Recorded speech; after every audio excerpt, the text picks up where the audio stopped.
இந்த தொகுதியில் யார் நிற்கிறான்னு தெரியும்.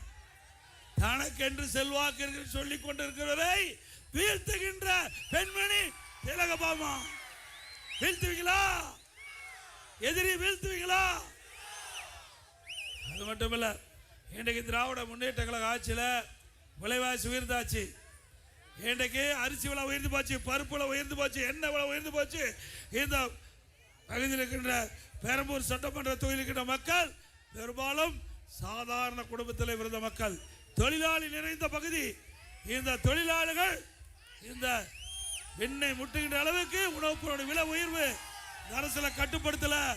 அதிமுக ஆட்சிக்கின்ற பொழுது எந்த உணவுப் பொருள் விலை ஏறினாலும் அந்த உணவுப் பொருள் எந்த மாநிலத்தில் விலை குறைவா இருக்குதோ அங்க போய் கூட்டுறவுத்துறையின் மூலமாக கொள்முதல் செஞ்சு தமிழ்நாட்டுக்கு கொண்டு வந்து கூட்டுறவுத்துறை மூலமாக விற்பனை செஞ்சு அந்த விலையேற்றத்தை தடுத்து நிறுத்துகின்ற அரசு அதிமுக அரசாங்கம். இன்னைக்கு திமுக அப்படியே இருக்குது. நல்லா சிந்திச்சு பாருங்க. கொரோனா காலம் கடுமையான சோதனையான நேரம். அந்த சோதனையான நேரத்தில் கூட விலை மதிக்க முடியாத உயிரை காப்பாற்றிய அரசாங்கம் அதிமுக அரசாங்கம்.